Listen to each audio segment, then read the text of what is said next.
friends, Frankie here in Casper's Kitchen where we cook music. Today I'm going to let you in on a well-kept secret among guitar collectors. Matsumoku Guitars. The Matsumoku Factory in Japan made some exotic guitars from the mid-70s to about 1987.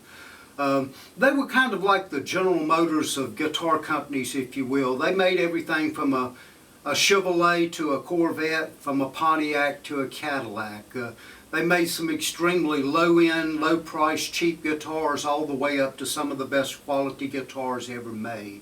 Unfortunately, back in the day, they got well known for their cheap knockoffs. They copied Fender, BC Rich, Gibson. They were sued by Gibson, backed off the lawsuit. It was settled out of court. At that time, they started going in a different direction and started making some of their own designs. Back then, they used a design that was used in a lot of the manufacturing plants that was called a tape drill machine.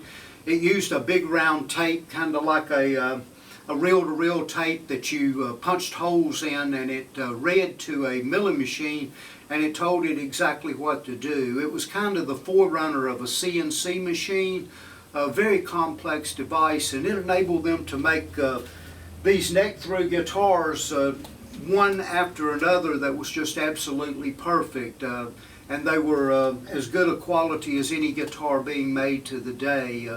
These necks were, most of them 24 fret. They were 3-layered necks, 5-layered, 7, 9-layered necks. Just absolutely popping quality. Sandwich bodies. They used some of the finest woods. Really good hardware. Other than the pot controls and the externals was sometimes less than desirable. But all in all, they were amazing guitars to play.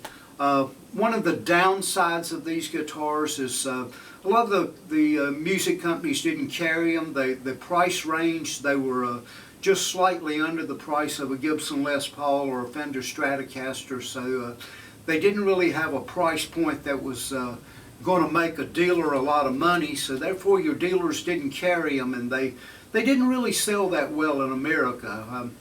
But here in the last I'm going to say 5 to 10 years, these have really got to be sought after by your guitar collectors.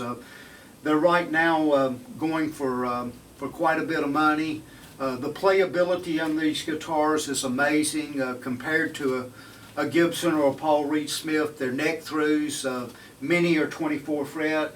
A lot of them have activated electronics. They have preamps, coil taps, out of phase, just a lot of whistles and bells that you don't get on some of the guitars today without paying thousands of dollars. If you're out there looking for a high-end piece of equipment, maybe a new Paul Reed Smith or a new Les Paul or a Gretsch, this is something to consider in the used market. You can pick these up used for the price of a good guitar.